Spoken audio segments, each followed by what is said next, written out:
Ladies and gentlemen, welcome to the Point Click Podcast. Azar Salesman.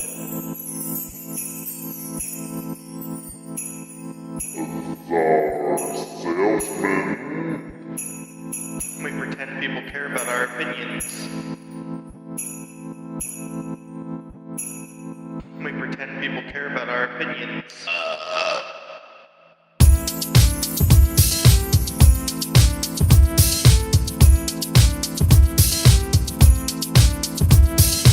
They're just a couple of good guys, virtue signaling their life away.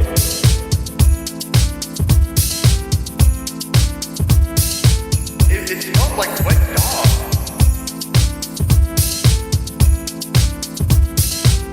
We pretend people care about our opinions.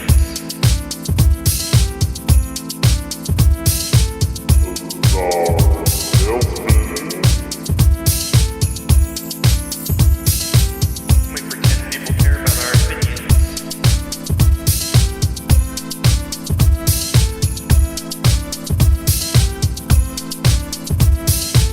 Ladies and gentlemen, welcome to the Point Click Podcast. They're just a couple of good guys, virtue signaling their life away. So stay woke, stay fresh.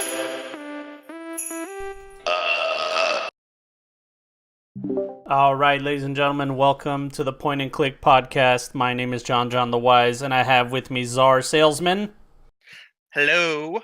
And we have two very special guests for us today because last week we talked about how we wanted to have some furries on this podcast. We needed to up our furry game on this podcast. So I put out my line and lure, and we pulled in the line, and we got two beautiful, hot dudes, GameUser and Moggers. GameUser, say hello. Hi. And Moggers, Hi, how you doing? there you go. So, wow, that was very American of you. Yeah. It kind of comes with being friends with no one but Americans. You know what's funny? Sweet. We did an He's- article. There was an article that we covered on the podcast of this Welsh guy who lost his accent because all he does is play with Canadians and Americans. And Yeah, like, Beautiful. It's Could- very true. do you Yeah, have any it insight on was- that? Oh yeah, absolutely. Like, I live in a place which has a really thick accent, so like, you can be talking to someone on the street and not understand a single word. You spend 5-6 years of your life speaking to Americans, and that kind of all goes away. Man, that's hilarious. Also, Yeah, that's weird. I just want to apologize in advance to everybody. We're 4 dudes on this call, so it will overlap a little bit. So just be fucking patient. It's gonna be okay. We're here to learn. Okay. Yeah, we gotta impose our masculinity by talking over each other. Exactly. It's just all about being an alpha male. You know all about that. There he is. Yeah. All about being a top. Yeah. So speaking of that, so let me just Speaking of First things first. I just wanted to say that thank you guys for coming on to the podcast, first of all, and really appreciate it. I know that in your community, I'm sure it's not the only community you're in, but in that niche thing of being a furry, there's a lot of ridicule, there's a lot of, judgment and stuff like that. So I appreciate that you guys are open about it and you're willing to talk to us about, whatever the community's all about, and just want to say thank you off the bat, first of all. Hey, no Yeah. problemo. I'm getting Yeah, it's paid not a for this, problem. right? Thanks for. Yeah, what's the rates on this? So anyway, first question. The rate is Zara's gonna send you both dick pics after Yeah, the show. okay. Excellent. That's we agree to decent. this. Yeah, and I gotta tell you, man, it's veiny, it's big, it's long, and it's a schlong. That's So- kind of Nice, I look gross. I forward didn't to need that seeing it. image. Yeah. So first things first, I wanted to ask you guys, just off the bat, the number one thing you hear about furries is actually, you know what? We should just start from explaining what the fuck a furry is. So, GameUser, can you tell us what the fuck a furry is? Well, I know the fandom went back like a while ago, but pretty much like, there's a lot of like weird subcategories, but basically, like the too long didn't read version is it's just people who like animals and like they prefer having like an animal persona, like put that in quotations. So Mhm. it's not really like you use that as your like face almost. Like that's basically what it's for, essentially. Again, there's like a million subcategories. Like I could spend hours just talking about it, but essentially, it's just like you make yourself like. Personally, I'm a purple wolf named Mhm. Oscar, so like that's my persona. But yeah, that's essentially what it As is. some may call it a fursona. Oh yeah. Oh Yeah. yeah. It's easier to think about it like, say, if you've ever been to a theater show or even watched a movie, it's like actors playing a role. It's a lot easier to be that role that is compared to yourself for a lot of people. So it derives from role playing more than anything, right? It's just for fun mostly.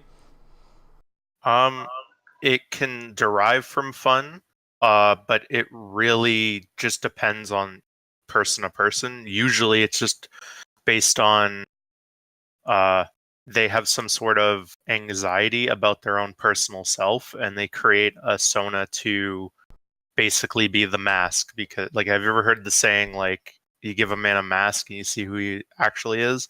Like, that's essentially what it is. Like, you give a person, like, these are our masks, and they allow us to project our, like, true selves somewhat. So if I'm getting this right, sometimes somebody makes a persona because they're not happy with their own personality, so they make a personality or a version of themselves that's related to animals, and it helps them deal with their social anxiety or their own personal issues. Uh, like from what I've seen, Moggers, if you want to chime in like after I'm Yeah, done, like but basic, yeah, like go ahead. for me personally, it's very much that like I'm not very attractive in real life. I'm actually quite boring unless I'm like on. Um, so I was able to create a version of myself that was like better, if you will, without all the negatives, and that was really freeing to be able to use my imagination to do. Okay, Yeah. I get it.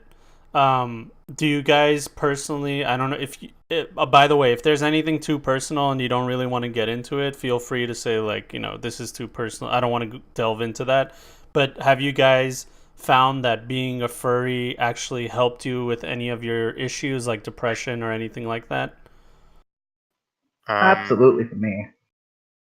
personally, like I'm on the other side. I didn't create my Sona to deal with anxiety or anything like that. Hmm. I just created it originally as a joke, and then I looked into the fandom more, and it looked just fun and appealing to have. Like to me, it was more about creating a character and getting like commissions and pictures and all that in like funny, cool outfits. Like I have lots of safe for work images if you guys like to see. I don't know if you could show that on Thanks for stream. the clarification on the Yeah, safe for Yeah. work that's status. Yeah, perfect. don't worry about it. But Yeah. yeah, personally I didn't make it because I had like anxiety issues. I just made it because it looked interesting. It was Yeah. more of just something that appealed to you, like Yeah. any other sort of like fandom or hobby or things that people enjoy. It was like that looked like something I would enjoy dedicating time into. Yeah. Okay. So What about? Oh, sorry. Go ahead, Zar. I know that because a lot of the furry stuff mostly exists on the internet. Um, but there's of course there's what everyone thinks of when they think of furries is the fursuits. Oh Yeah. Do God. Yeah, I can get my own. Want to see it? No. do either of y'all have fursuits, if you don't mind saying? I uh, do I not. I don't personally, but I've spent a lot of time around them. So okay, so you've been around them, or or associate with other furries that do the in real life role playing, Yeah, or the I don't know what you would call it other than role playing personification of their yeah, characters in real you're life. you're nailing it on the head. Yeah. Yeah. Well, let me ask you this then, Moggers. Do you think that being a furry and meeting up with your friends is more akin to like LARPing, live action roleplay, than it is to like, I don't know, like having an orgy or something like that, as everybody thinks it is? Well, isn't that what you do in laughing anyway? Yeah, exactly, Right? right? The king will now fucketh all his lower. Yeah, All the women. yeah, It's just a bunch of dudes sword fighting. yeah. That's it. Oh, Tummy God. sticks. Tummy sticks. Yeah. In the places that I've been to that have had fursuiting, it's usually just a small event in which people get to be themselves, like in quotations, outside of the internet. And that's basically what all the fun revolves around. I've never really been to a place which has had those sort of things happen, but I wouldn't be surprised to hear it happening in other places. Yeah, because like the common thing, I don't know if it's a misconception. I don't know if it's the rule or just I don't know what it is. But the common thing that people think about when they hear about furries, the first story they hear is, yeah, dude, they dress up in these costumes and they fuck the shit out of each other in like a hotel room, and the conventions are just a huge orgy. So when you see somebody that says they're a furry, you automatically think like, oh, this person's a freak that probably is a CEO of a company, puts on the suit, and goes and like fucks a bunch of people, this and that. Is that like really is that just a misconception, or do you feel like that's the majority, or just a little niche part of it? What do you guys think? Well, from what I've personally seen, there is like there's a divide kind of, because there are definitely people that do that at the conventions. Yeah. Like there's tons of history that you can look up about people getting kicked out of the hotels, like entire conventions being shut down because of this trash. But um a majority, I could confidently say a majority aren't like that IRL. Like they're not, oh yeah, gotta go to this convention to get hooked up nonstop. Yeah. It's more about just going. It's like you could equivalent it to like Comic Con or Fan Expo if you're in Canada. You just go there. It's kind of a form of cosplaying, except that cosplay is your persona that you're projecting. Yeah. So there are two general forms of people. There are the people that just do the fandom to like enjoy it, have fun, like cosplaying, and then there's other people that do it more maliciously and have the you know the good time. Yeah. The party in the rear. Or in the Yeah, front, Yeah. whatever you want. It could be front, Yeah. could be rear, could be side. I you don't know know, what position. could be ears, could be feet. Who knows? Hey, man, Anything could happen. a hole is a hole. That's what we say on Oh. this podcast. Yeah, hole's a hole. Is that a tagline to come with every podcast? Yeah, that's on the bottom. When you go to iTunes, it says it right there. It's really confusing for people, but I feel like it's the epitome of our podcast. It's good. It's a good tagline. Yeah. So it definitely seems like, and through just I guess internet experience as a whole, I would say it seems like the majority of the fan base is really just sort of like on the online sphere and with the internet personas more than the fursuits and anything else. Yeah, like the majority. Um, Obviously, I can't give you statistics, but the Right. majority It's from is personal experience from what you've experienced. yeah. From what I've seen, a majority is online, and not every single person goes to cons and all. Like me personally, I've never gone to a con, and I've been like this for like I don't know 4 years now. Yeah. So I don't have much interest in going because, uh, like I just find it weird in a personal Yeah. aspect. I mean, that's fine. There's plenty of furries that exist out there that do actually find fursuiting to be unusual and stuff like that. I have more experience with monthly meetups as opposed to full-on blown conventions.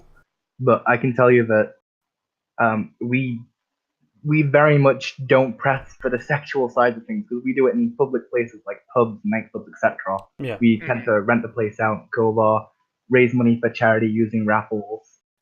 It's a very sort of safe place as opposed to the convention center horrors, if you will.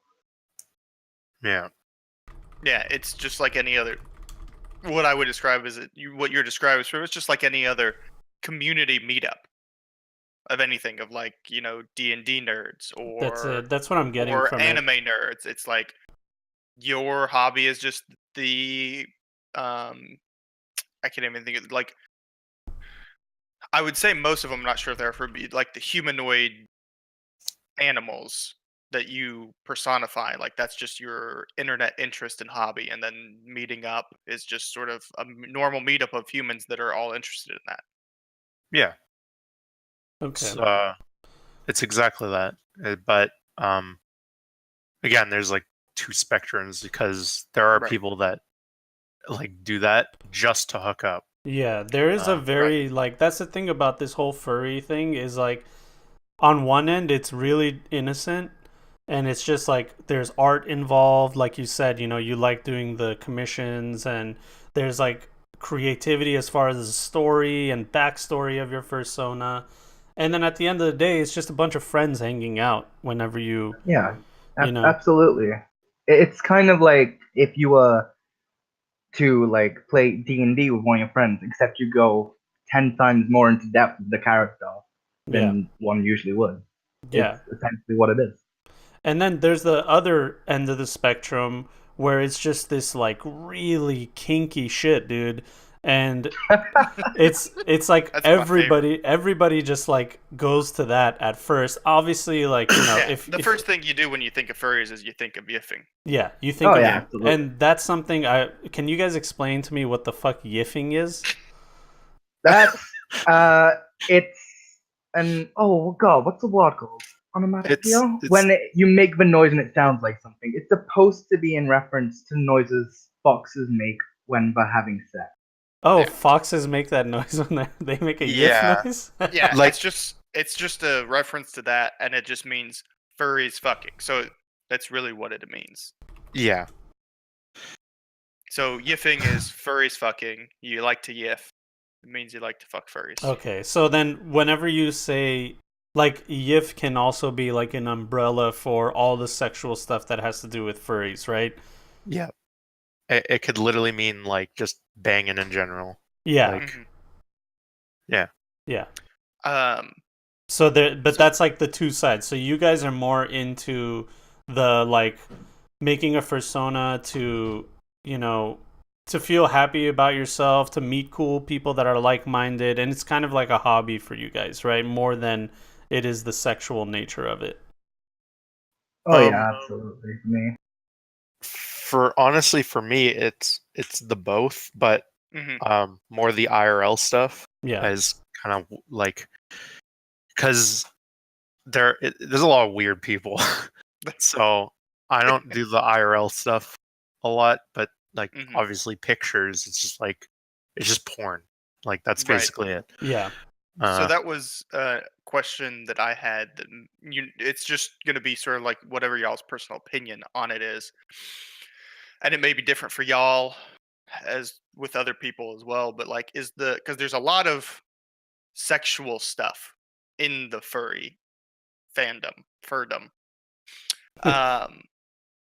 Would you say maybe just for y'all, or do you think in general, is it more of like, do you think people get into it partly because of the sexual aspect, like it's something they're sexually interested in and that brings them into it, or do you think that the furry or fursona thing is what they're interested in, and that the whole sexualization that comes with that is just part of humanity? It comes with it because of the humanity. Well, for me personally, to answer that question, it's something as simple as like looking into anime and hentai. Like, why do people get into that?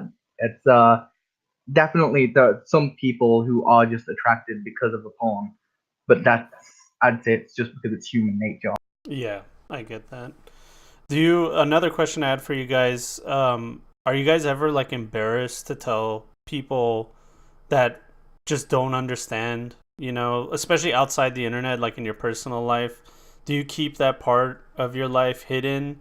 And do you wish that you didn't have to, or what's your take on it? For me, the only people that I've ever told are my very close friends, like on the internet and real life. Yeah. Other than that, basically no one else. And this is a personal thing. I'm not one of those people who are like, oh, I wish I could just be super open and tell everyone about it. I don't. Personally, I don't like doing that, so I don't wish I could do it. Um, I know a lot of people will argue with that, like, oh, you should just be open with who you are. Like, if you're gay or whatever, like, just be open about it.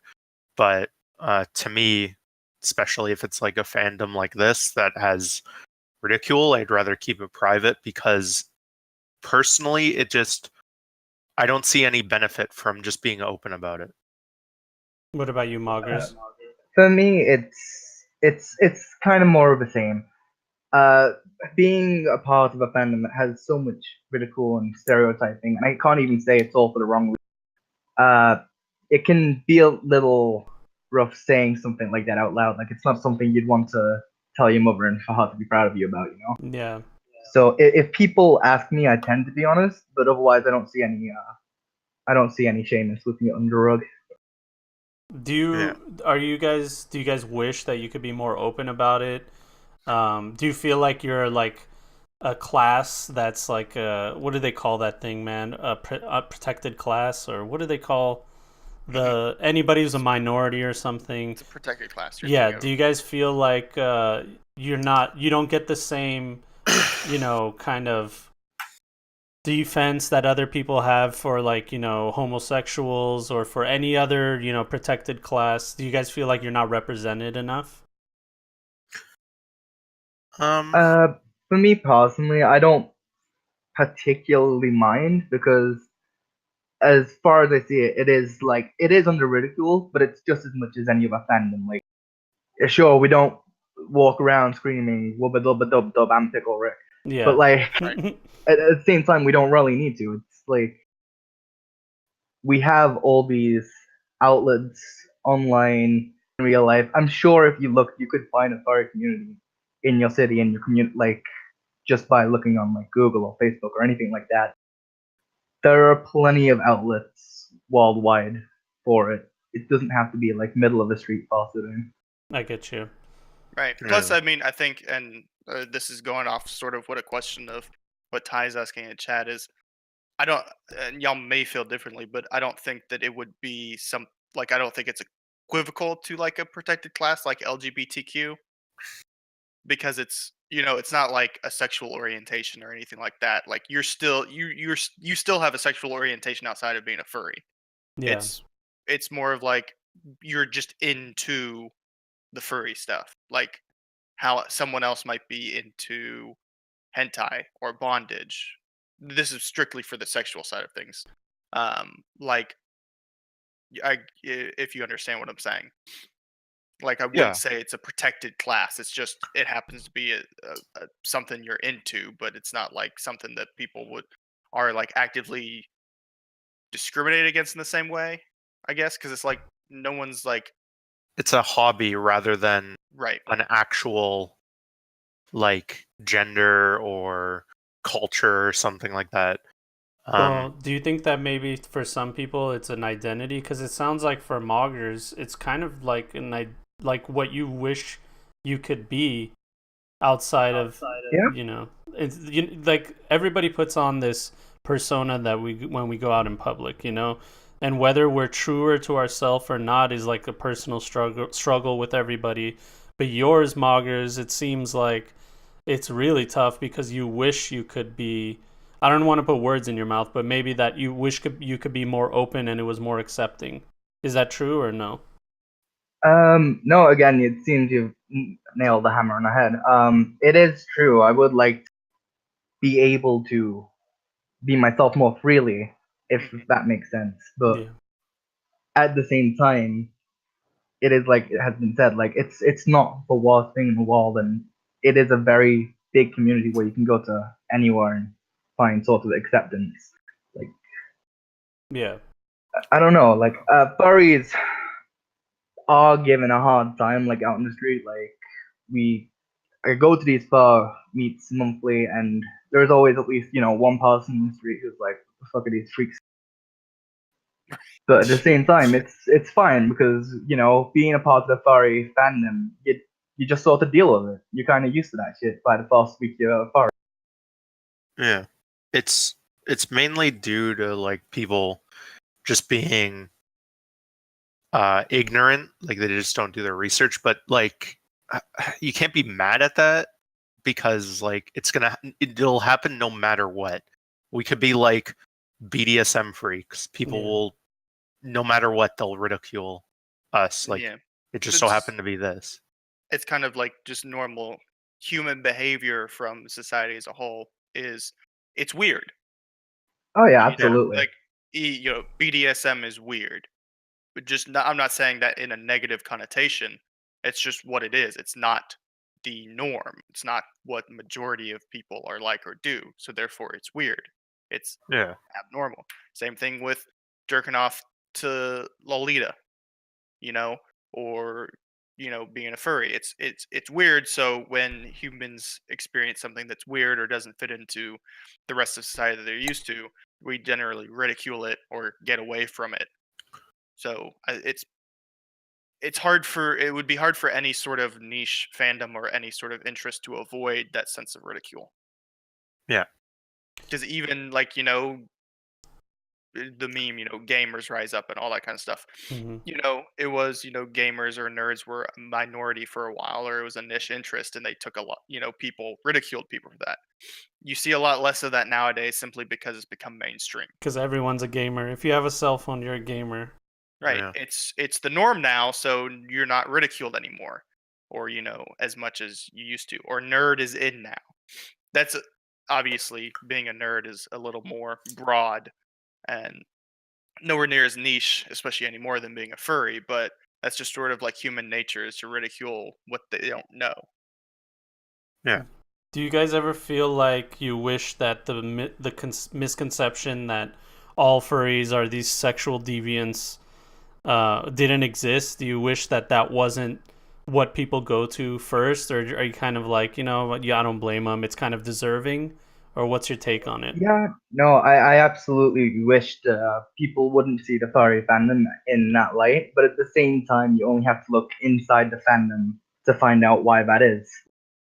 Yeah. It I'm not very sexually driven myself, so when I like see people and I'm like, I am a furry, and they're like, oh, gross, do you go fuck people wearing teddy bear outfits every Yeah. week? It's like that's not exactly what I'm about, but sure. Yeah, it's more for you about a community where you feel accepted and it's fun, and you don't want people to look at you the way that they do. You wish that that whole thing was just totally different, right? Yeah, exactly. Okay. What about you, game user? What's your take on it? Do you wish that the misconception that furries are sexual deviants didn't exist? I mean, I can't deny that claim because there are people like that. Like like not even joking around. You could take one glance at the fandom Mm. and already find at least like a handful of people like that right away. And like a lot of people might argue with me here, but that's basically kind of what the fandom is. Like not everyone is like that. Sure, we're the 20 percenters, but almost every furry has had some sort of sexual encounter or sexual interaction, be it through RP, voice, IRL, anything. Yeah. And have like obviously I can't speak for everyone, but they've probably enjoyed it to some extent, be it like porn or whatever. But Like do you think that that's just a small portion of it and that's not the main thing? Just because like you're into some of it doesn't mean that that's the whole thing for you, right? It's not the whole rule that that's the number one commandment of being a furry. It's just a small part of it that's part of the culture, right? Honestly, I'd say the porn and all that and the art is a big part of it because that's how you actually kind of see your character in those aspects. Mm. But yeah, obviously it's not all of it because like it is just going to conventions in a suit and just having fun. Like just being like there. I guess it Just- would be yeah. kind of like, since it's a persona. I mean, that's what it is. It's a Character. representation of yourself. It's a character, and I mean, you're human or furry. You know, it'd be like trying to separate sexuality from humans. Yeah. Dude, That's that's like what we the are. sexuality Yeah. is there regardless. So Yeah. if you're a furry and that's your personification of yourself, well, then there's going to be sexual tenets to it because it's kind of what you're into personally or whatever. So there's going to be natural sexual overflow into that aspect of your life or, you know, other people's lives on the internet and stuff. So there's always, I feel like that, even just like the art, the hentai, the strong stuff, like that's a core aspect of it just because humans are innately sexual. Yeah. You put it better than I think I ever could have. Are you sure you don't have more experience with being furry? Yeah. This is it. This is his coming out party, you guys. Well, guys, All right. Now you got to pick your animal. I know, dude. I vote for an armadillo because you don't see that often. You always see wolves and bears and foxes. Oh yeah, they're like the most common. the sexiest of the animals. Oh yeah, but of course. So, well, leading into that, there was a question Ty asked that maybe y'all had an opinion on, which was because there's definitely a lot of people that think this or get the Oh, yeah. idea of the connection or any sort of parallel between furries and bestiality. Like, do y'all Yeah. think that they're, and you know, if you don't want to say personally for yourself because that's very personal, but do you think that there's strains of that in some of the furry community at all, or is that like real like rare? Like that's not really something. I do think it exists, but not as a huge standing point in the community. It's like the same argument that people make for stuff like Lolita and Shoda, where it's not real life, it's not hurting anyone. But it's like I said, it's not a huge part of the community. Like I've never personally met anyone into that sort of stuff, and if I did, I wouldn't want to know them for long. Mm-hmm. Right. I get you. It's more of like, I guess it would be like people that are into furry stuff are just into furry stuff. It's not like a gateway into bestiality. It's just that you might end up finding people that are into bestiality getting into furry stuff because Yeah. that's The same also way that like My Little Pony or Brony fan art, if you will, is also much of the same with Vara Rule 34. Yeah. Mhm. Yeah. I don't know, man. I feel like that's a little too weird of a connection because if you think about it, when it comes to like what a furry is, it's a person making a persona and a character. So at the end of the day, the root of it is a person. So even if you are attracted to somebody else's persona, like your persona is attracted to their persona, it's at the end of the day there's a human connection at the end, you know, like it's a person with another person. So I don't think Right. that you can make the connection to bestiality even though you're anthropomorphizing an animal. I can't fucking say that Right. word. No, you said it. It's fine, you did. Yeah. But I had to say it like a 12 or 2-year-old. So Anthropomorphizing. anthropomorphize. So that's pretty much what it is. I feel like there's a human connection at the end of the day. It's like I'm attracted to this person because they're accepting of me. They're just like me. They understand me. So that's why I want to hook up with them. But like you said, I'm sure that there is that niche group of weirdos that that like to fuck animals and want to make that connection with furries. Right. But I feel Which like is probably why they got into the furdom is because they were already into animals. Yeah, Like so might not have the been other just- way, like not the other way around. You don't get Exactly. into animals by being into furries. yeah, exactly. Yeah. Yeah. So Might have just been like an easier, like they might have already had that like kink, yeah. and they just found like, oh, this furry fandom, this is an easy way to just like This is close. mask it, but it's like I can look at this and easily justify myself compared to the, Mhm. you know, looking at the weird stuff. Yeah, close enough. Close enough. Yeah. Uh, Do you guys wish that you didn't have this interest? Do you guys ever regret being a furry? For me personally, I joined 10 years ago, so I was quite, but I made a lot of good, genuine connections with people who were in for the same reasons as I am. They were like hard to find it, society accepting of them and understanding them. So we did it for each other. So even though it's like dealing with the ridicule today and dealing with the fucking fandom itself, which is a mess, let me tell you, Yeah. I wouldn't regret it for a second. It's made me a part of who I am today. And what Yeah. about you, game user? I'm about the same. I wouldn't change it. Honestly, if I really didn't want to be one, I just would stop. Like, this is a choice for me. Like, I still find enjoyment in it. So I treated it more of like as not a hobby, but it's like just part of me, like just to hang out.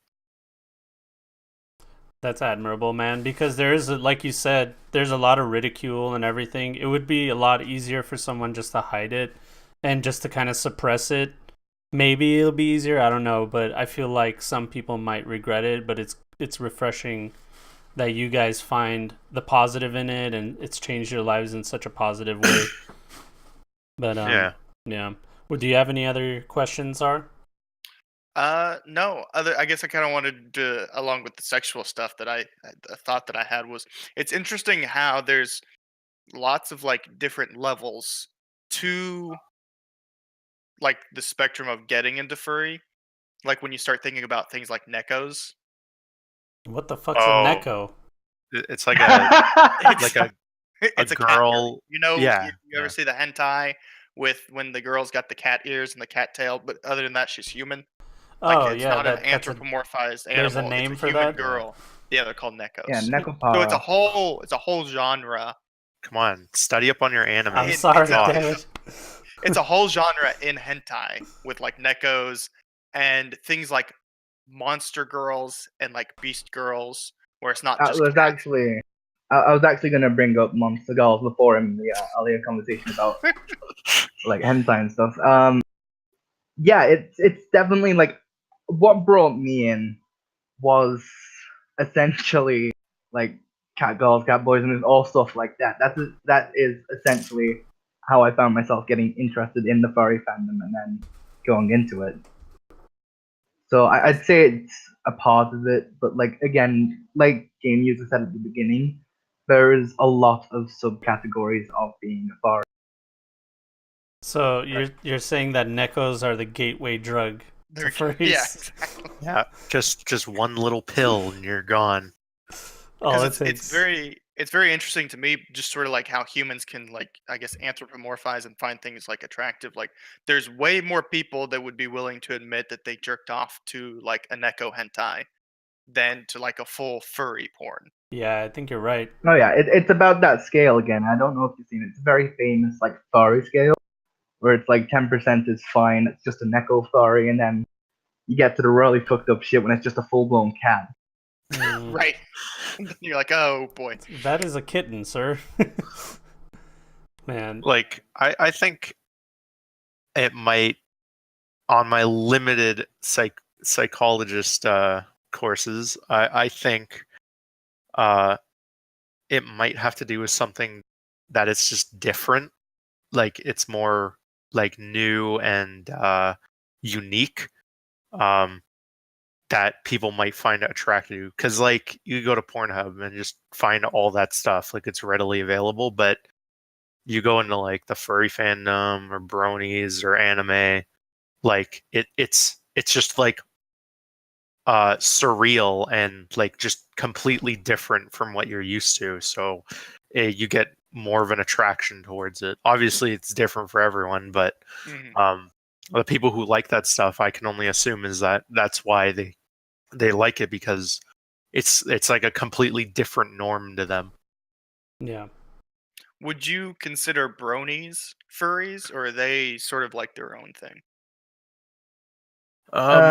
They sort of okay, so they're their own thing a lot of the time, but you'll find the subculture crosses a lot to the point where it's not like they may as well be, but they're like closely related. It's like cousins.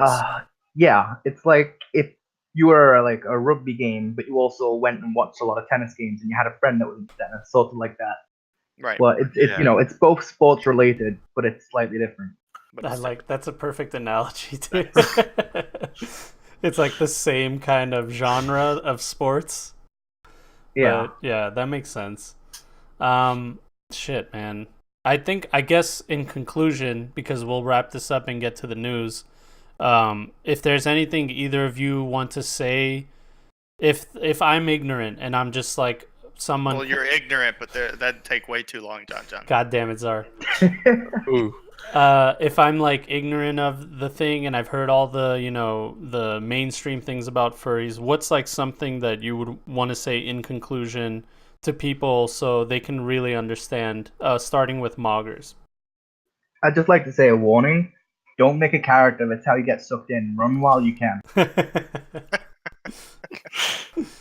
I'll maybe go that- pair the complete parallel. Make a character and get sucked in. You heard it here, folks. Get sucked in. Get sucked off. Or that. Say it, get sucked in. Is that the first time that's been said in this space? That's Yeah. it. So you guys are just going around trying to recruit people to be furries. That's what you're trying to do, huh? Yep. Oh yeah, reverse psychology from me. Why do you think we're here? Next thing we know, Stas is gonna have a persona next time he streams. I know. He's like, I listened to the podcast and I think they're right, dude. I'm a fox now. Oh god, not.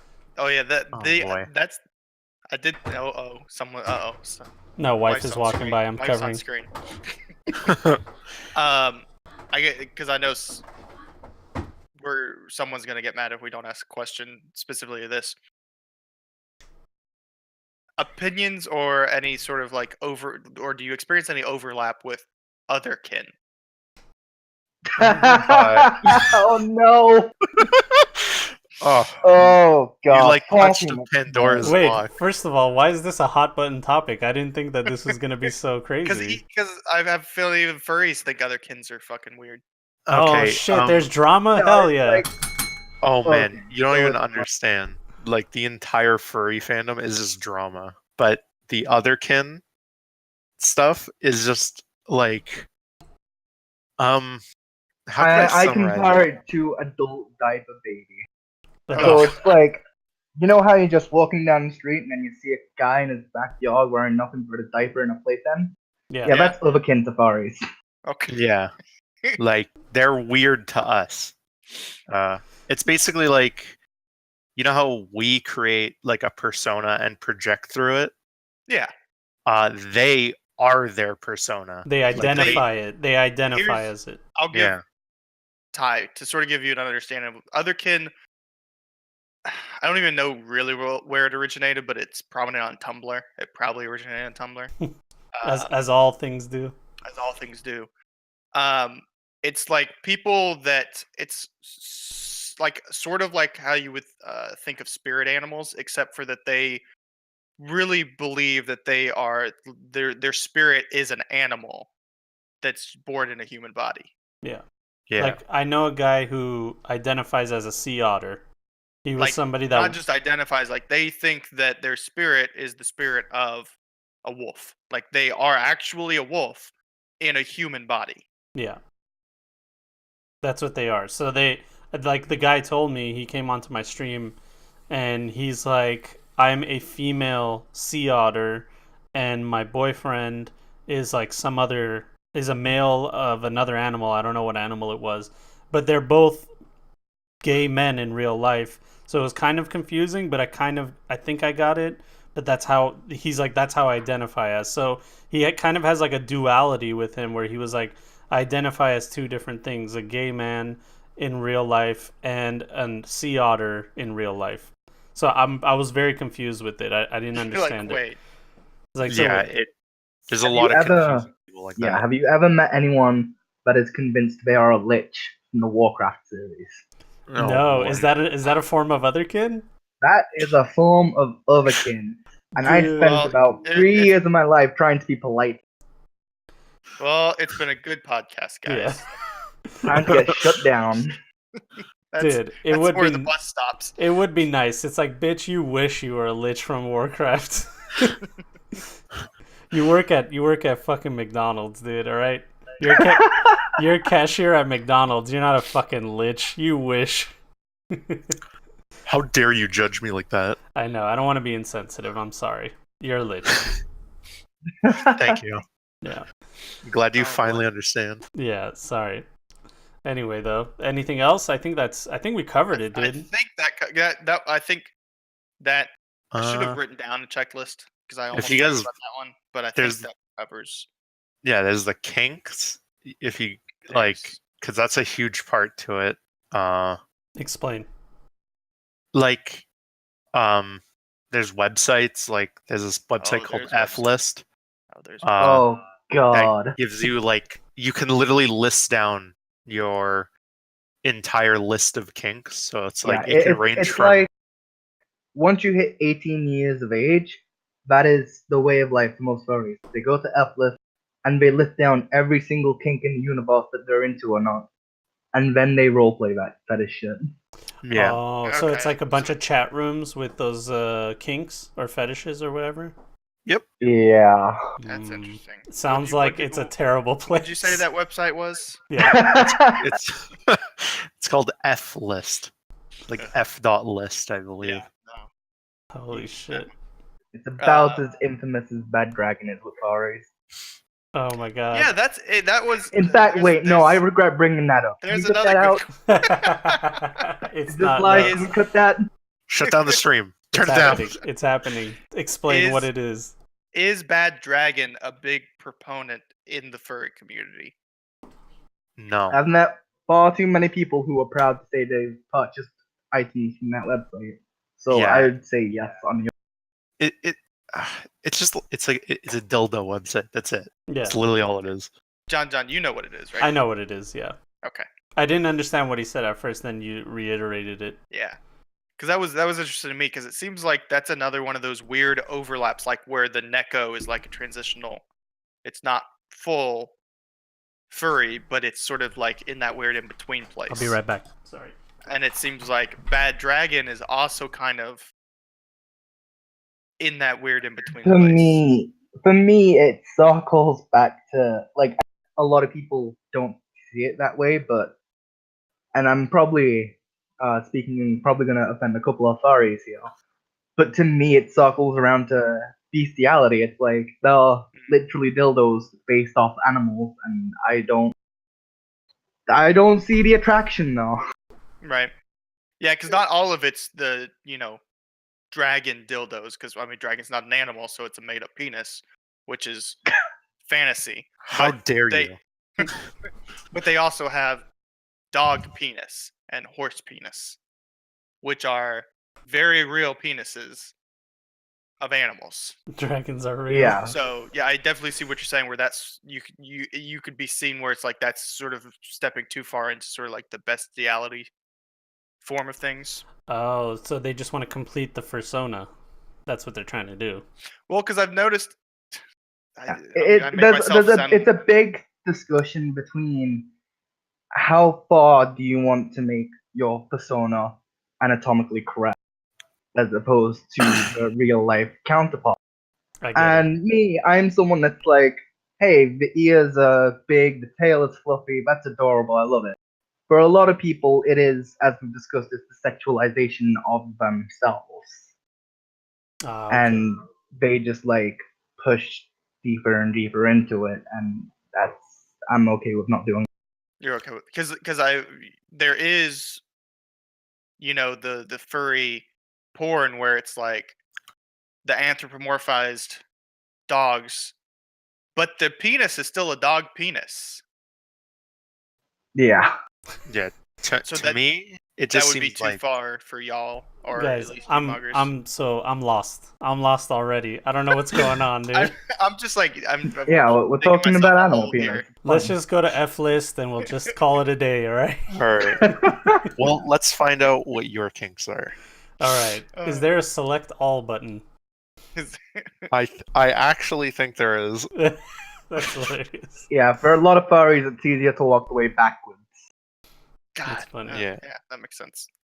Okay. Well, I feel like we've done enough. We talked enough about dog dicks. We can move on to the gaming news. Yeah, let's move on to some gaming news. How about that? You guys okay with that? All right. Some Yeah, I like hard-hitting video gaming games. news. First of all, thank you guys. I really appreciate that conversation. It was very informative, and I hope that anybody in the future that has questions will come back and listen to this podcast because we pretty much covered it all, right? I fucking hope so. I mean, there's a lot more you could cover, but you scratch the surface. Yeah. I mean, you want to get into the anthropomorphized vehicles, or you want to move into Yeah, let's hell yeah. fucking move on, dude. Let's move on. All right, first piece of news, guys. Let's do it. All right, so obviously this is not the first piece of news. This is the first piece of news. Diablo fans call Diablo Immortal reskin to a free-to-play mobile game. So, if you guys haven't already heard the news, Blizzard had this huge announcement. They were like, we have huge Diablo news coming at BlizzCon. Right, guys? Then, right before BlizzCon, they were like, hey, guys, temper your excitement because, you might be a little disappointed. They pretty much told us, like, you guys are going to be disappointed. Right. They told everyone weeks before not to expect Diablo 4. Yeah. So, I did not expect them to drop a mobile game on us and to act like it was, like, the next fucking big Diablo news. Because... Alright, so... If I'm allowed to interject really quick. Go ahead. Absolutely. I hate this because I think it's an unnecessary predecessor to try and get excitement for Diablo 4. Like, Diablo 3, one of the biggest selling games, Diablo 2, I bought a copy, like, last week to play with my friends again. Just to put in perspective, Diablo 3 was the most pre-ordered game of all time. Exactly. It's unnecessary to have... And that's what I think this is. I think this is just a strategy to try and get hype for 4, which I think is entirely unnecessary. That's definitely an interesting way to think about it, and I could definitely see how it could be that way too, because it's definitely targeted towards the Chinese market, because mobile gaming is huge in the Chinese market. Diablo is popular in the Chinese market, even though it's censored versions of it. So Diablo on mobile would be a good way for them to increase any sort of name recognition and hype within that market. That is true, but at the same time, I think I would struggle trying to find a gamer who doesn't recognize the brand Diablo. Yeah, definitely true. It's more of like an expansion, I think, is what they're trying to use this as. They're not trying to hit gamers with this. Let's be honest. They might be doing what Fallout 4 did by releasing, like, what's the Fallout Vault? There's Vault Boy pick tech thing. I know what you mean. The vault building game. I forget the name of it, but it could be like Fallout Shelter. Fallout Shelter. They might be doing a similar thing to that, where they're trying to release like a mobile game to build the hype, but then give the fans some sort of like a little taster. Yeah. Just to like keep the fans there, and then when they release it, they'll still have the fan base. But I think they did this improperly, because they came out like almost full guns blazing, like, I hope you're ready for hyped for BlizzCon, and then like, I don't know if anyone's watched the BlizzCon stream, but when they fully showed this and they're like, "Oh, it's a mobile game," it was like a unanimous boo Yeah. when they said it's not coming to PC, and Yeah. like it just killed the whole Diablo show right there. Yeah, I definitely did. I think it was more. I think the big issue was how they presented it, how the whole announcement and everything Yeah. went. They announced it Because like it was this next big thing, and they had to know people were not looking forward to something like that, dude. not their hardcore fan base. Yeah. Yes, no. Yeah. I mean, at the same time, though, if you see their faces on stage, they seem ever so surprised when they get booed off of it. It's Yeah. like they themselves believed it was going to be the next big thing, and they like got this big shock when nobody wanted it.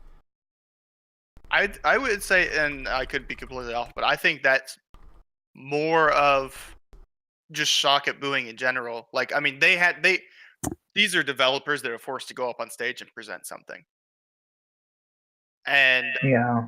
I don't know if they expected it or what, but it's like they have to take the harsh upfront of whatever choices have been made by the company as a whole. So I don't know if it was that they weren't expecting it or they're just like they get thrown into a tough Yeah. situation. In my opinion, this whole thing, like, this is the thing. They are obviously making Diablo 4. They're obviously making the remaster of Diablo 2. It's happening for sure. They are not stupid. They're not going to leave money on the table. They know that there's a market for it. The thing is that, do they have two things? Do they have a market large enough that will make enough money that when Diablo 4 does release that it'll sell well? And do they have a game created and worked on that is worthy of the title of Diablo 4 right now? And obviously the answer is no. They don't have a game that is worthy of the title Diablo 4, so they're not talking about it yet. They're working on it. They're trying to make the next big thing. And I don't think enough people love Diablo as much as they love Overwatch, StarCraft, and Warcraft. Definitely Warcraft, but those other three games, I think, as far as fandom size, I think Diablo's kind of on the lower end of it. And so all these little things like the Netflix show that they're doing and this mobile game, these are all little things that'll gauge interest with people. And the one thing is, like, the Chinese market is insane, dude. This is meant for the Chinese market for sure. That's what a lot of people were upset about. It's like, this isn't for us. We're PC players of D1, D2, and D3, and you guys made this game for the Chinese market, and they passed it off like, hey guys, check out this amazing thing that you're all gonna love. So they're obviously out of touch when it comes to that. That's their mistake. Their mistake was presenting this as something amazing when we weren't going to give a shit about it at all. Like, they're out of touch with that. But I feel like the anger towards Blizzard right now is a little too ridiculous. They're making those games for you guys. It's just going to come later on in life. I would say, and to jump into what Ruza is saying in chat and Ty is, I think the fact one is Blizzard didn't specifically develop this game. NetEase developed this game. It's Yeah. a Chinese company. They developed it with Blizzard. And to address directly what Polygon's title is here, Diablo fans are accusing it to be a reskin of NetEase's other games. Blizzard has commented on these questions, and they said specifically that Blizzard worked with NetEase to make Diablo Immortal from the ground up. So they've directly addressed people calling it a reskin and said it's not. Believe them or not, that's up to everyone else to decide. But Blizzard has directly said it's not. It was built from the ground up. People were claiming it's a reskin because of the interface, which is the interface that all of these mobile games have. It's the exact same with every single mobile game that's this type of game. But I think the reason that there wasn't any sort of announcement from BlizzCon about a D2 remaster or a D1 remake or any new characters for D3 is it looks like they're not doing any of that. if they were doing any of it, they should have announced it at BlizzCon. So I think that they didn't, and this is all we got, is a sign that they aren't doing a D2 remaster. They're not going to be making any more new classes for D3. Their Diablo department is probably only hardcore working on whatever the next big thing is. Yeah. This Diablo game, they did not take resources away from whatever the main Diablo core developers are working on. This was by NetEase. Blizzard just helped them make it. Yeah. The announcement was in poor taste. That's all it was. The announcement was bad. Yeah. Like, we saw at E3, Todd Howard announced their mobile game. It was, some Elder Scrolls mobile game. First person Elder Scrolls action. Legends or something? Yeah, and that was their mobile game. I didn't see anybody get crazy mad about that. Yeah, well, Didn't want it, but Bethesda had more to offer, even if it was barely anything. They showed a splash screen of of the next Elder Scrolls. And I think that in itself was enough for people not to get mad. Yeah, but you also have to look that, not Bethesda, Bethesda is more of a reputable company compared to,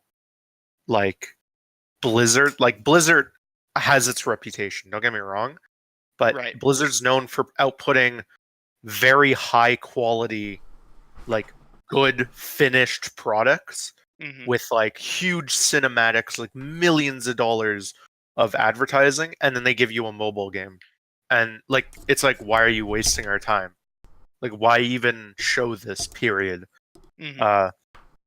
Bethesda, the way they do it, the only thing you expect from Bethesda is their next big multiplayer game. And for a fact, every time they go to any sort of con, that they're going to bring something to show or currently show their big game or their upcoming big game. And then they only tack on Skyrim for the Switch, Skyrim for the mobile, whatever. Right. Nobody cares about that.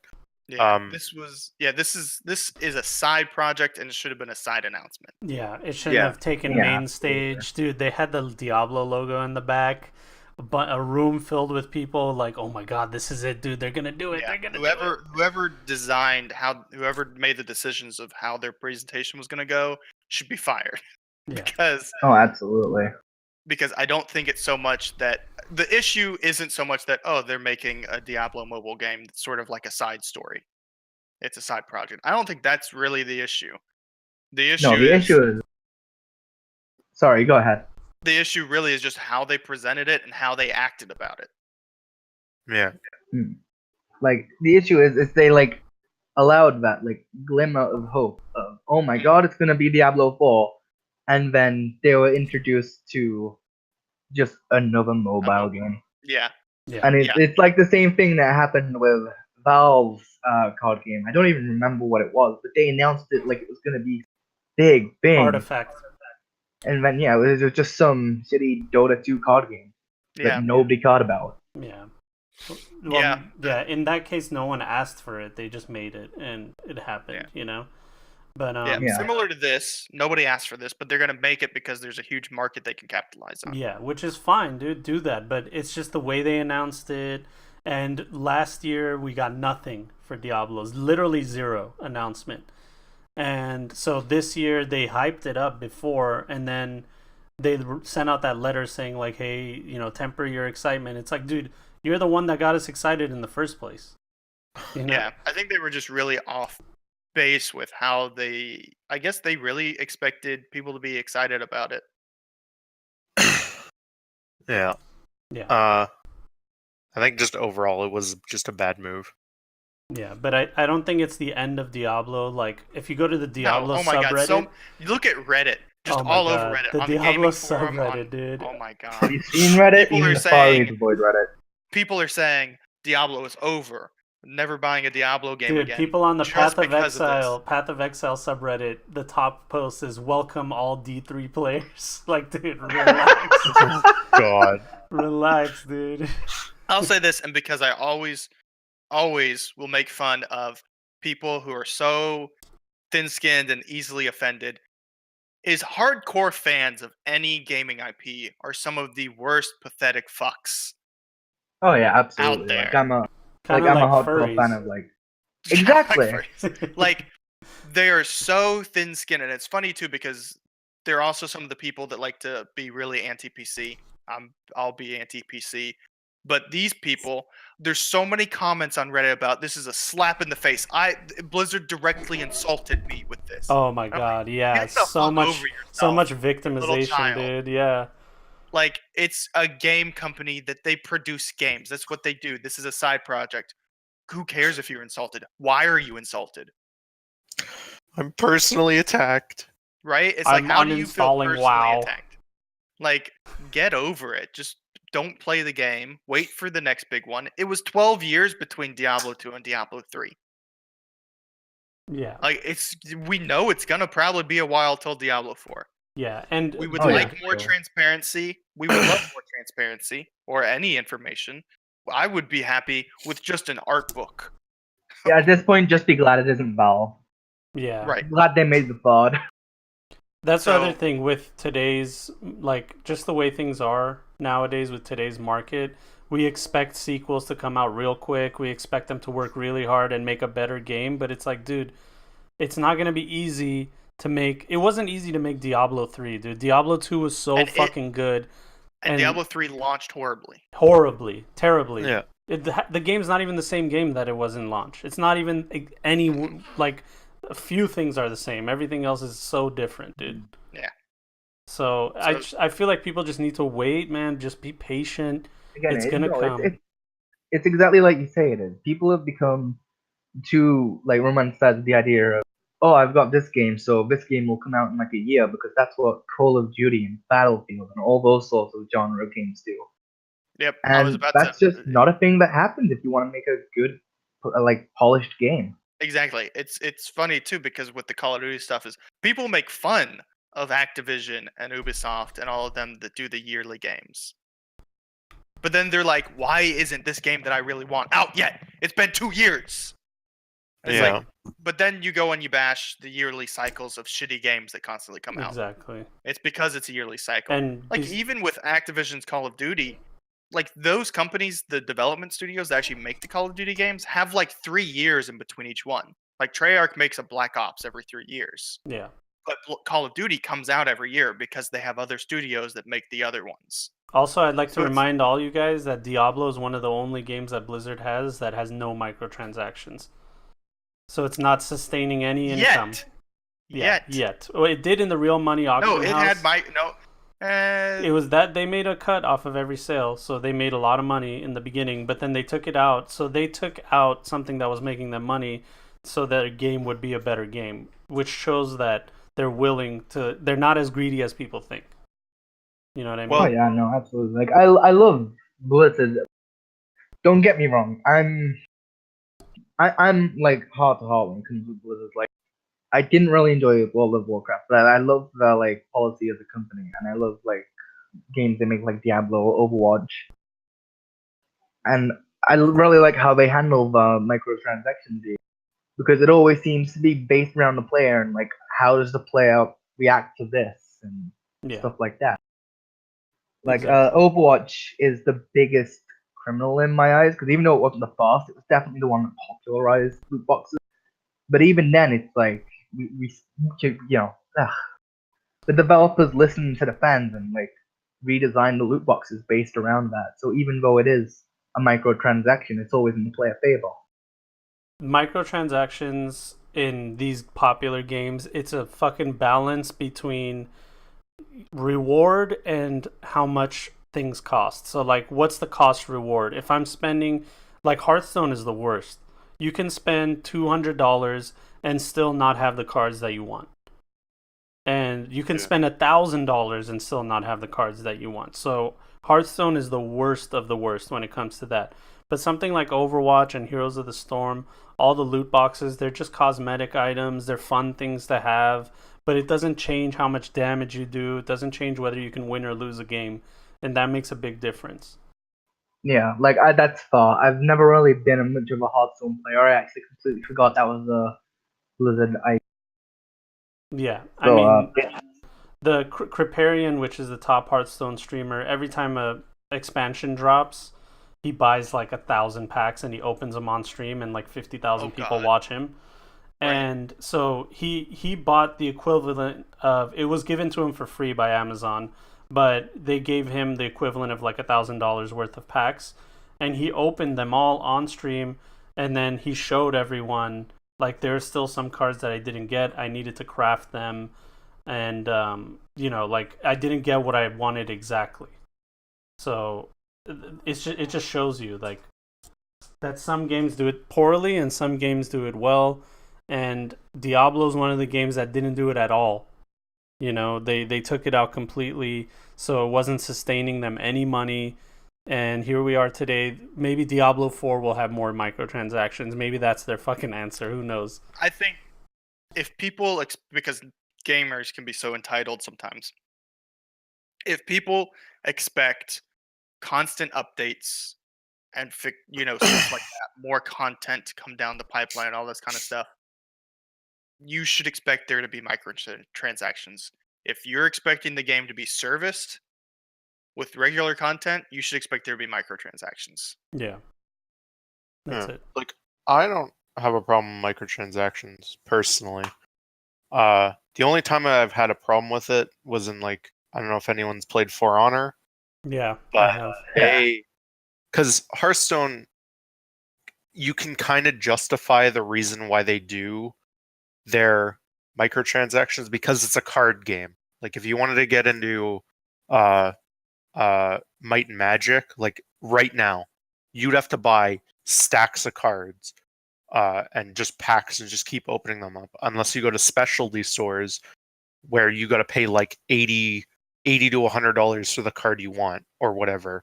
Like, you have to build and sorry to interrupt. Isn't For Honor EA? It is, right? yeah. Yeah. Like, since it's a card game, you can kind of justify the reason why they do it because it's like you buy card packs, you open them up. For Honor did one of the worst things I've ever seen is they give you the game, you pay, well, for me it was $80 Canadian, already a lot of money. Oh, bud. And then fuck bud. And then and then once you get into the game, you have to buy all of your heroes with steel. And they're not cheap. They're not like 100 steel each. They're like upwards of 15,000. And that's like hundreds of hours of grinding just to get like one or two characters. And then if you want to buy it, it's like $20 to $30 per character if you want to buy the steel. It's ridiculous. And like, I get that they need to make money, but like paying for characters that are very strong, like when they first come out, it's not fair to the consumer. Like, it should have just been cosmetic items. That's it. Yeah, pretty much. And correction, it is Ubisoft that does For Honor. But sorry. I was gonna say Ubisoft are famous for our well, that's the thing. Like, changing loot boxes. it shows you the difference between Blizzard and other companies. Blizzard does loot boxes one way. EA with Star Wars Battlefront 2, you saw it. I mean, it wasn't like they started doing it at Star Wars Battlefront 2. That was like their 8th, 9th, 10th game that had pay to win mechanics. So it just shows you what's different, in these companies. So Blizzard, I feel like people are a little too hard on them, especially Diablo fans right now. They're not getting a lot of love. So trying to bring it back full circle. Right. Diablo fans didn't get love for 12 years, people. Yeah, exactly. And I know it's like, that shouldn't be okay, though. It shouldn't be 12 years till the next Diablo game. That's not okay either. I will admit to that. But I do also think that people are not being fair to Blizzard right now because they always fucking deliver, man. Tell me a Blizzard game that didn't fucking deliver, dude. And eventually, like Diablo 3 was rough at first. It was like, rough. I love Diablo 3. It's a great game. Yeah, but that's what I mean. They strive for not just greatness, but being the greatest, the best in the industry. Like, I will give one thing to Blizzard, like in closing, as you say, they always try, like, if they don't appease the player the first time around, they will amend it. Yeah. Like, that's one of the only companies I can think of that will actively try and push for, like, player satisfaction. Yeah, exactly. And like some people are saying, Overwatch didn't deliver for me or XYZ game didn't. But for a lot of people out there, it's the greatest thing that they've ever seen. And I've seen it delivered enough for there to be a big fan base. Exactly. There's enough people for it. I don't like Overwatch personally either, but I can recognize that it is a great game because of all the people that play it. If millions of people play it, it's a great game. Oh yeah. We shouldn't talk about Overwatch because I know every single tidbit of lore. Like, I am a hardcore fan, even outside of the game itself, even for like the pro scene of it. Okay, well I'm very then we're hardcore gonna into have you the on game as a guest in the future to tell us about Overwatch stuff. Oh God. Oh, That's excellent. Hell yeah. What's the next news? Because we bashed on Overwatch League a lot on this podcast. So you should. It's fucking awful. All right, let's go. Next piece of news. We're doing great right now. All right, data miners suggest Chinese EVE Online cheaters could be punished with virtual menial labor.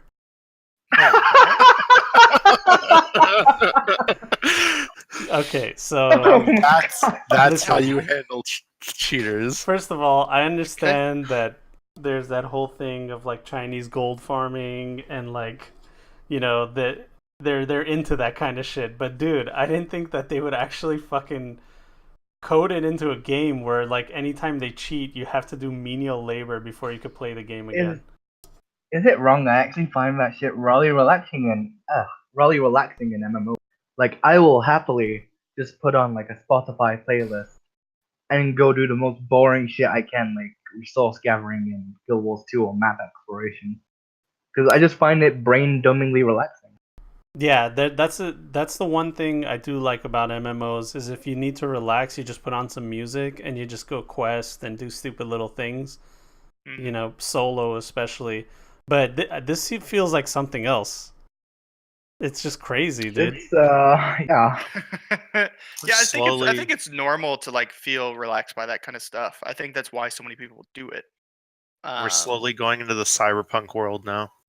People are going to get punished like IRL for video games. Oh my god. Yeah. Oh man, that I don't know if I can handle that world. So CCP, the creators of EVE Online, partnered with the Chinese internet technology company NetEase. I forgot about that. That's right. They partnered with NetEase? Yeah, they did that a while ago. We covered it on the podcast, and that's the same company making Diablo Immortal. Yeah, why is so much news coming around NetEase? No. All coming full circle, baby. Quick, get the cyberpunk soundtrack now. Yeah, dude. Oh my god. Oh man. So I just thought that was funny that this is the world we're in now, where like we're actually doing menial labor to punish people that are cheating in a video game.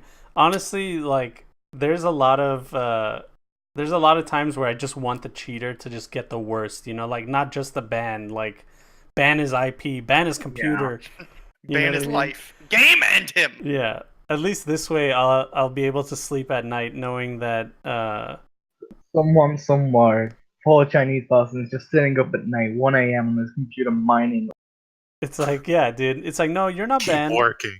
You're not banned. You can play, but you got to play this game.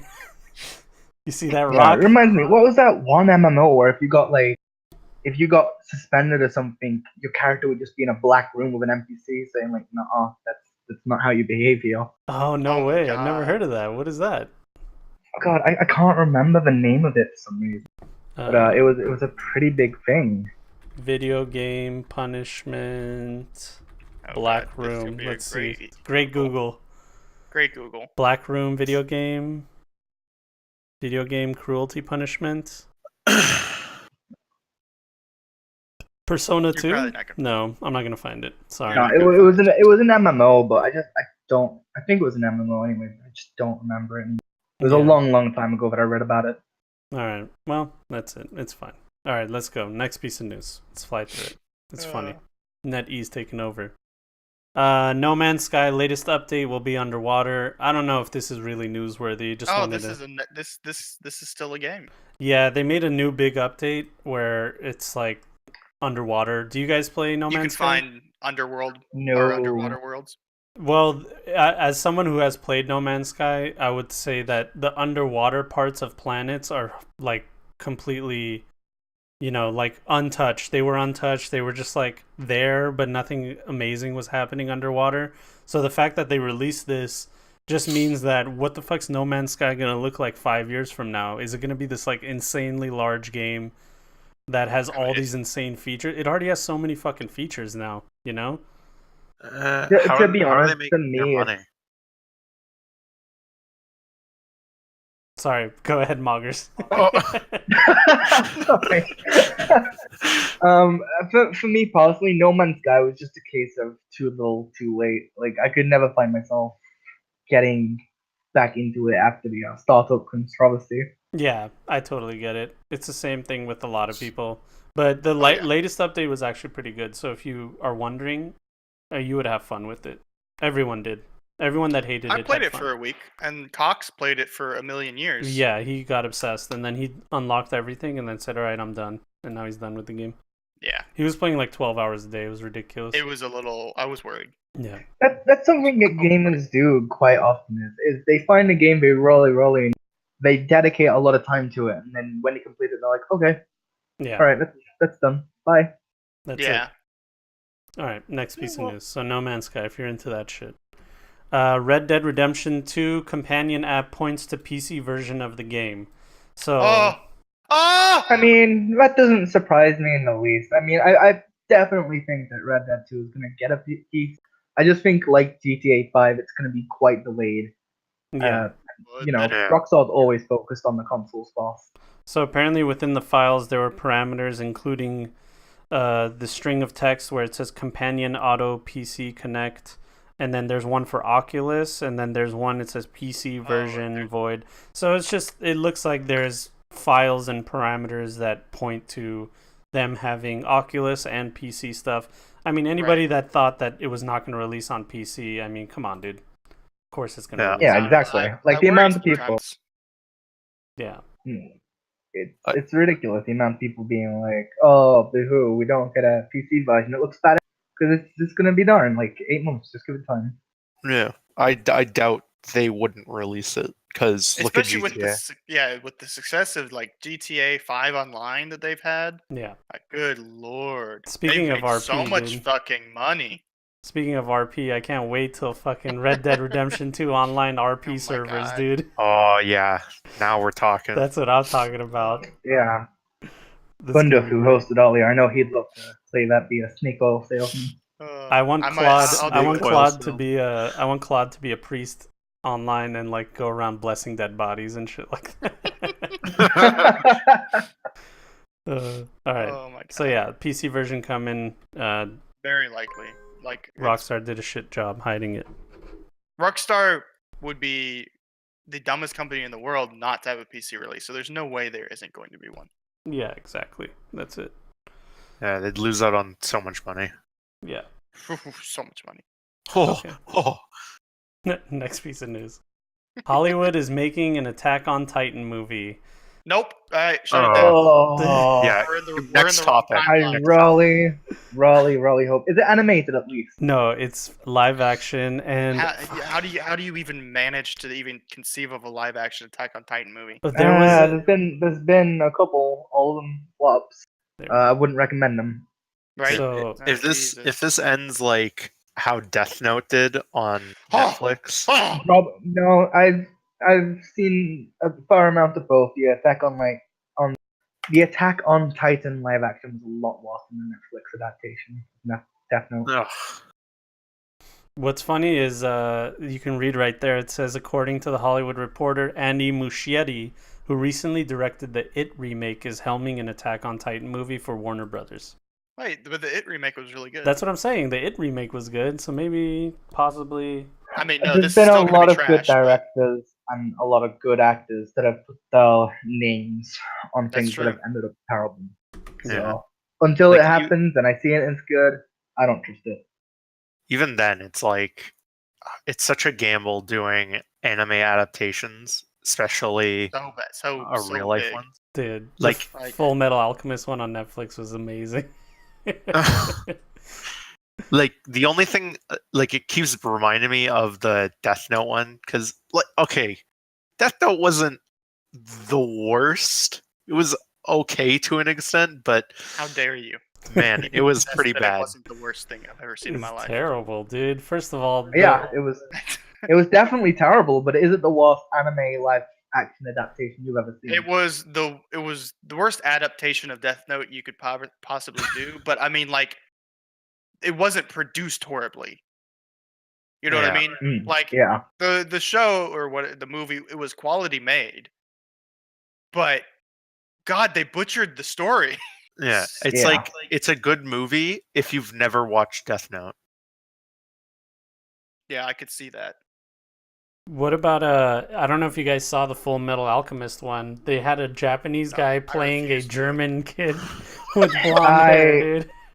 I avoided that shit like the plague. It was just so weird because I It's don't know weird. whether it was a wig or what, but it just Oh, it looked was a wig. so fucking It bad, was a wig. dude. It's funny too because it's like people cried about Scarlett Johansson playing The Ghost in the Ghost Shell. and then you go over to Japan and they got this Japanese guy playing in German. It's like, who gives a fucking shit? The You know, worst. I'd actually, I'd Go like to argue what someone in the chat wrote. Avatar: The Last Airbender live action movie. You ever watched that? I That have- didn't happen. okay. We don't talk about that. I haven't That was watched the it. best movie I've ever seen. What about the Dragon Ball movie, dude? Where he's like an angsty No. teenager in high school and shit. In the Hell yeah. in the Avatar movie, they literally have the worst choreographed dance-offs as fights, and that is the entire. Oh no. It's like they may as well have hired fucking a tap dancer to be Aang. It was bad. Everything about that movie was horrible, atrocious. You calling tap dance fighting bad? I know, dude. I'm calling it mad bad. You're just so uncultured, dude. Yeah. Wow. What's wrong with you? How dare you? All right, next piece of news. Let's go. We're flying through this one. Henry Cavill is Stoic Geralt in first look at more Netflix live Witcher. action. I saw this and I was like, He looks horrible. right away, I'm like, it's Superman with really ugly blonde, like white hair. I'm sorry. Can we just talk about how Geralt in the game is? He's rugged and he's scarred and he looks like he's not being able to bathe properly for weeks because he's this great adventurer. And then you come up, he's full on male supermodel, just giving you that look. Like, excuse me, that's Yeah, just you know- not how the character walks. You know, Geralt and his butt chin. It's perfect. Yeah.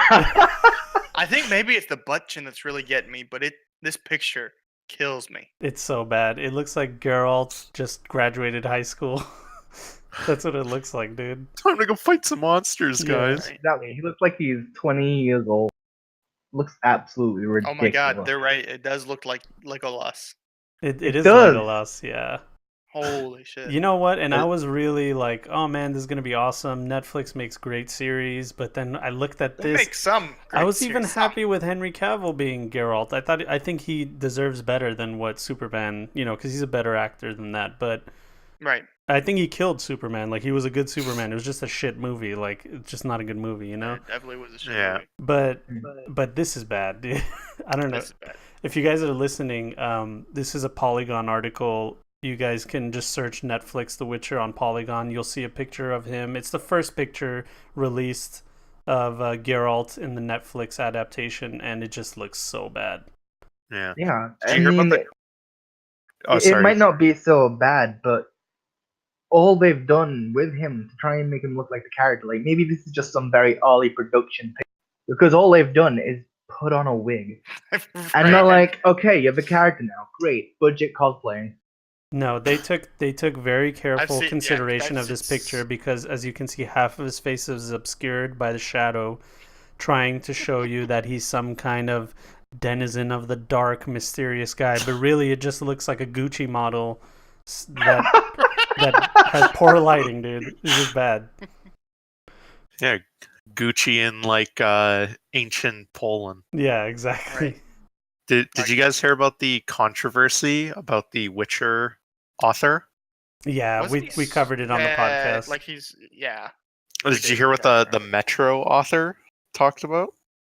The he- The Metro author, I think he said something like he was talking shit about Andre, whatever, right? He's like, he's an old fool because he doesn't understand how video games work. Yeah, which he's right. Right? Yeah, it's true. That's the problem. He just doesn't understand. Yeah. He literally just found out like a few months ago how well the Witcher series had been doing after he sold the rights, and he's like, oh, I want to sue them. You're I right. It's want like, my that's, not money how back. that, that's not how that works. Yeah. So apparently it does. In Poland, you can renegotiate. So Oh shit! yeah, we covered it. Apparently, I think don't you were remember out. that You were part. out. You were out I was when out. we did. Yeah. So apparently, there in Polish law, if you sign a contract, it's not the end all be all. You can go back into court if the court deems that there was an unfair advantage or disadvantage in the contract. You can renegotiate it after the fact later.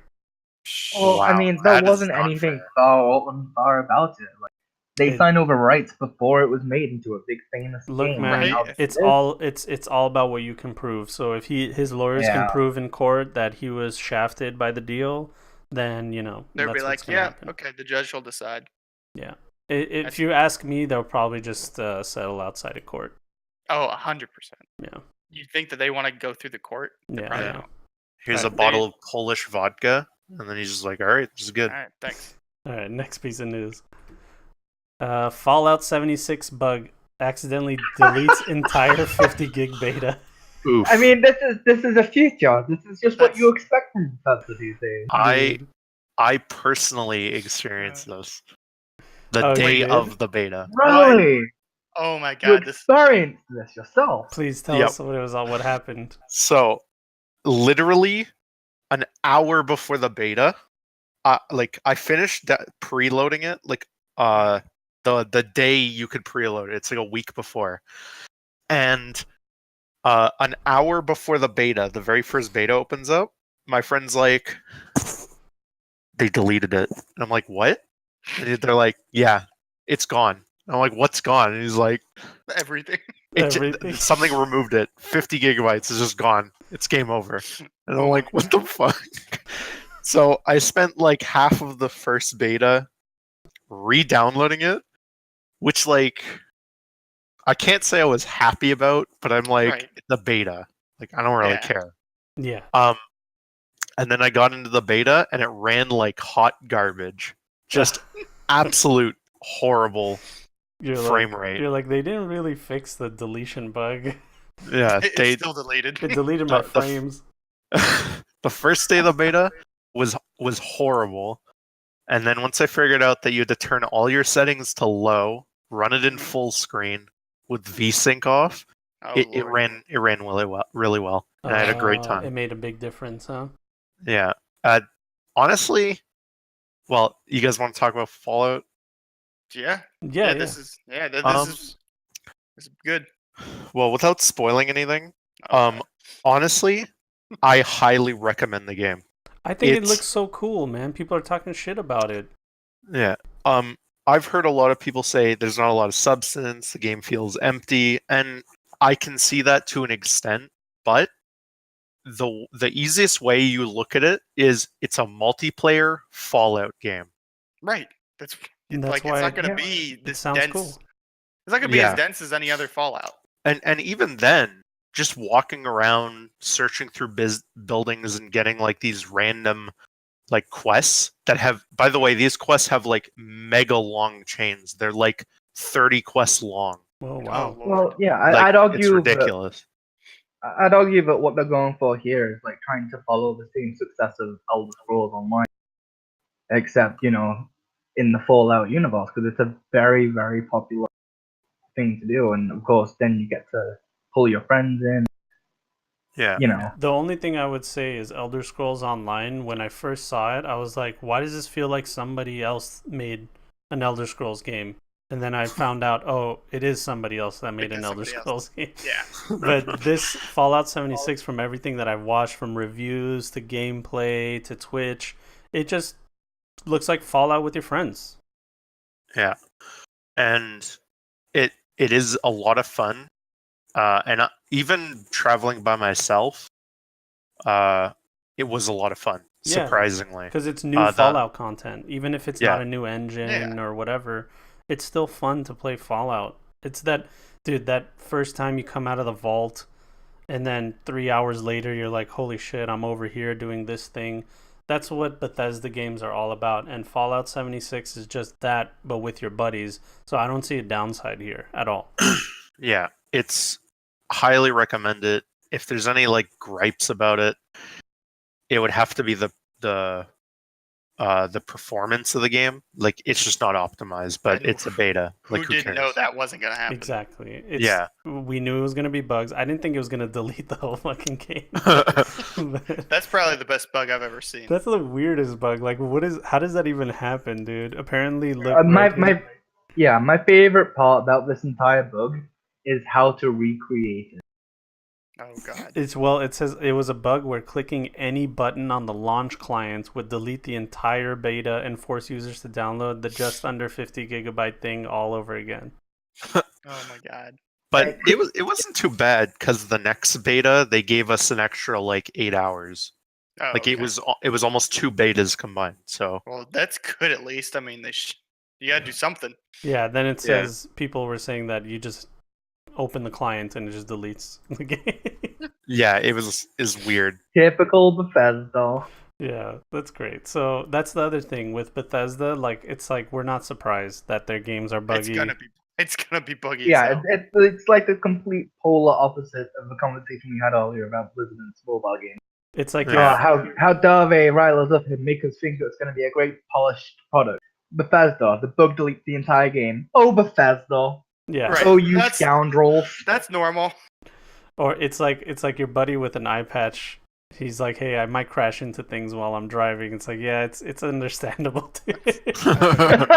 We get it, dude. You have an eye patch. All right, that's it. I can't wait. Hey, do you have a beta key, man? Hook me up, bro. I already gave them away to my furry friends. You're dead to me. Damn furries. Well, I wasn't even one of the sorry friends. I'll just leave them. Next piece of news. Last piece of news. Rainbow Six Siege will remove sex and gambling references globally. So Just remove the fucking blood and replace it with glitter. Oh. yeah. So look, as you can see, first of all, the references to sex and gambling in the game are just like whatever art pieces on the side of the level. Like you just see them there. They have nothing to do with the game.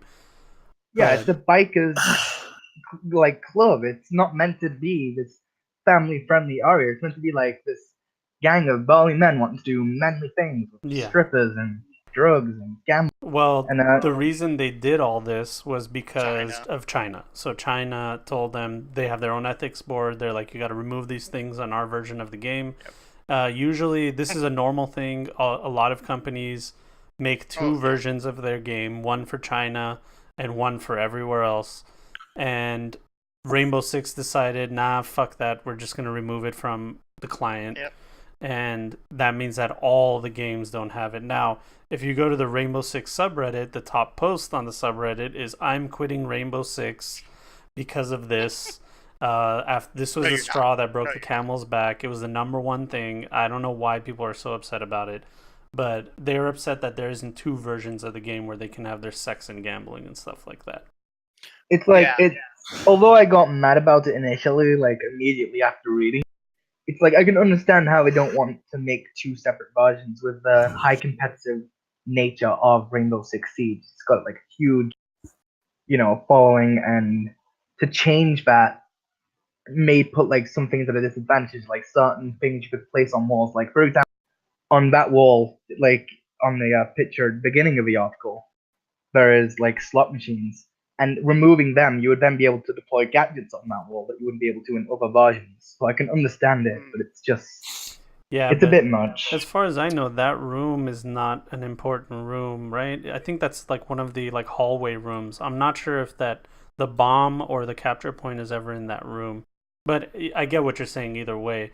Here's the other changes. Melee icon was changed from a knife to a fist. Death icons and friendly fire icons were changed from skulls to like a person with an X on them. And then anywhere there was a skull needed to be covered. Anywhere there was blood. Oh wait, they took out blood? Did they take blood out of the game? Excuse you? Did they replace it with glitter? Nice. Wait a minute. Nice. They took blood out of the game. Dude, and it's one of the bloodiest games I've ever. When you shoot someone against the wall and they're dead, there's Yeah, so much there's fucking blood. This is hilarious. No gore anymore. Next thing, me shooting bubbles. And here, look at this comment from a Reddit comment. As a result of laziness to maintain 2 separate versions of the game throughout its lifetime, they've opted to change the aesthetic for everyone to reduce and streamline production time. Yeah, dude, it's not a big deal, dude. I can see both arguments to it because like a ton of people, a ton of companies have 2 versions of the games for censoring. Everybody does it, and it is a lot of work because that's 2 different QA teams. That's 2 different. Right. So I see the both sides. Yeah, it's a lot of work, but everybody does it. Yeah. And I'm really curious to know if the blood is still there. Ty, I know you play. Let me know if there's still blood. Are you gonna quit, John? If there's no blood? No, but it was fun. Yeah, you're not playing to see slot machines or blood. No, but the blood was actually pretty cool. I actually like that part of it. Like, if you cut someone in China, nothing happens. Yeah, nothing happens. it's like though, even again, like with the slot machines, I can understand because even if it isn't a like important playroom, it's like good put a camera down on the wall now. I don't remember what the operator name is. I haven't played in years. But like there's a camera you can put there where it's guarded and shielded and you can see everyone in that corridor. Yeah. So I can understand why that'd be a global change. But something like a little bit of blood splatter on the wall that has already been there for how long and it's already going to be a very bloody game? Yeah. I'm not sure I entirely understand it, but fair enough. I guess it was just possibility of having to remove stuff and them not wanting it to affect differences in the games. It makes sense for them to be like, well, just go ahead and make it, just 1. Yeah, it is funny somebody saying in chat the Gardenator, them removing slot machines and still having loot boxes feels pretty bad. I know. It's literally that's what those loot boxes are. Right? They're getting rid of the references to gambling, but they're leaving the gambling in the game. But they're leaving the gambling in. That's funny, dude. That's pretty. She is really funny. I'm more bummed out about the blood. I don't care about the slot machines and the skulls. Really care the about blood was so cool, dude. It was like it splatters over the wall like a fucking Jackson Pollock painting, dude. Jesus. There's a lot of blood in this. It's the bloodiest game I've ever played, and it doesn't even like. It's not like one of those games that relies on blood. I'd say it has more blood than Skyrim, dude. Anybody who's played Rainbow Six can attest to that. But that's it. Clearly, Sure. Clearly, you never played Fallout 4 in the Pikmin's Gallery. Pikmin's Gallery. Oh man, well that's it, guys. We did it. Almost 2 hours. Almost 2 hours. We did it, Reddit. We did it. We did an hour of furry talk and 45 minutes of video game news. Right. It's what we call a solid fucking podcast, man. And big thanks to both of you guys, Moggers and GameUser. Thank you guys so much for agreeing to do this without even knowing us, without knowing the podcast. You guys are just willing to come on and talk about it. We could have been asshole bullies, but you guys trusted us anyway. Yeah, bully me on stream. That's my kink. Oh, damn. That's why you did it. You're just going at it all the time. You're like, you fucking weirdo. Is that on F list? Probably. Being bullied on stream. That's an F list. Dude, maybe we should just make our own personal F list. Dude, I'm warning you. How you get sucked in. Damn it. Then you're gone. I'm already so captivated by the furry universe. I kind of want to make a fursona. I want to make a guy that's a black dog that does accounting. Can I do that? Yeah. Oh yeah, absolutely. You could just be an accountant. I want that to be. It's very important that he has to be an accountant. Everyone needs to know that he's an accountant. Yep. It's perfectly fine. You can carry around like a typewriter. That's it. And then look at you over the rim of my glasses. Yeah. Exactly. Everyone will know that. Look. Very seductively. Yeah, you're either a washed-up writer, a librarian, or an accountant. Everyone will know. Or you know what? All 3. Exactly. Hi. Wait, oh, hello. You look like you're not enjoying this. No, he looks very comfortable. He's giving the chat that look. You know the one I'm talking about. Don't worry. Next week we could find out your sonas. Yeah, Oh, boy. you all know that Czar is the worst one of us all, dude. He does pup know. play, he does horse play, he does it all, dude. Hell yeah, you got one of them masks as well? Oh God. He's got a ball gag, he's got it all. Oh god. All right. Well, ladies and gentlemen, thank you so much for listening and watching and being here. And big thank you once again to Moggers and GameUser. Do you guys have anything to plug? Any creative things like a YouTube channel, Twitch, anything like that? Twitter. What's up? It's your boy, GameUser. You can see me on Discord. Or, I don't know. Add me. I need people to talk to. I'm very lonely. By the way, Nothing there's like my that. Discord in chat. If anybody wants to join in, we trade memes and dick pics. So hop on in. Alright, joining. And Moggers, do you have anything to plug? No, I don't have anything at all. Just like to say thanks for having us on the stream. Yeah, man, it was great. You guys were awesome. You guys really educated us, had great insight, great sense of humor. And to be honest, if every furry I meet is like you guys, then it's gonna be great. Then maybe I won't lynch them. Yeah, and then maybe I'll let them live. I mean, can I join in? Yeah, obviously, dude. Not even spreading the word of the Reverend Tisk. John yeah. already knows. John already knows. Chloe. No, but I do It's have fine. to. I do have to give a big thank you to two-time guest Claude Huggins, alumni, for helping us make the connection with you guys. So big thank you to Claude Huggins. I'm gonna give him a shout out in chat. Of course, Yeah, Claude absolutely. would know furries. That's what I'm saying, dude. Of course. I mean, the weirdo likes feet, so...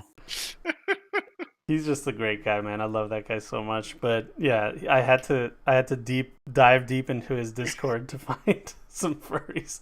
There were some other people too. They were like, "Hey, what about me?"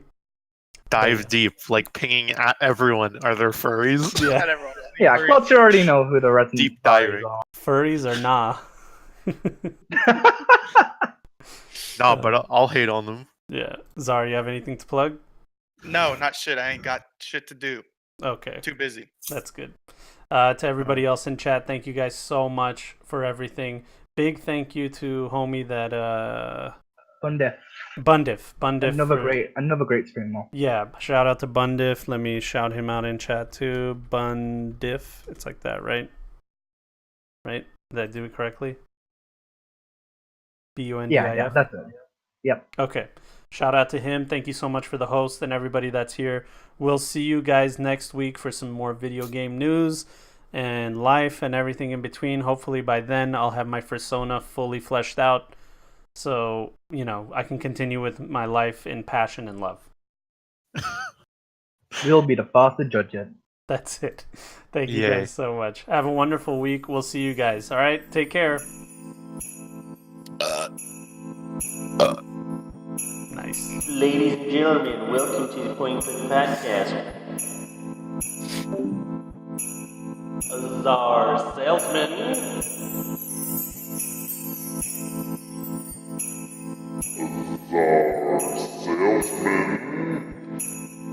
We pretend people care about our opinions. We pretend people care about our opinions.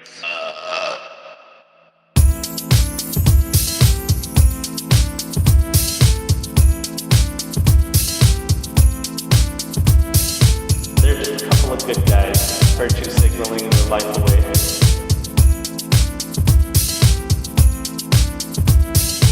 It smells like wet dog.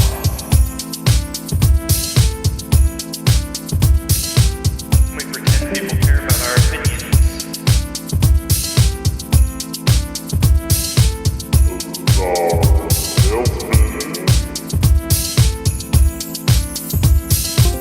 We pretend people care about our opinions.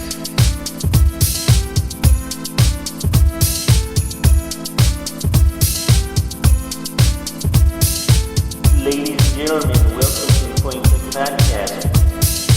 They're just a couple of good guys, virtue signaling their life away.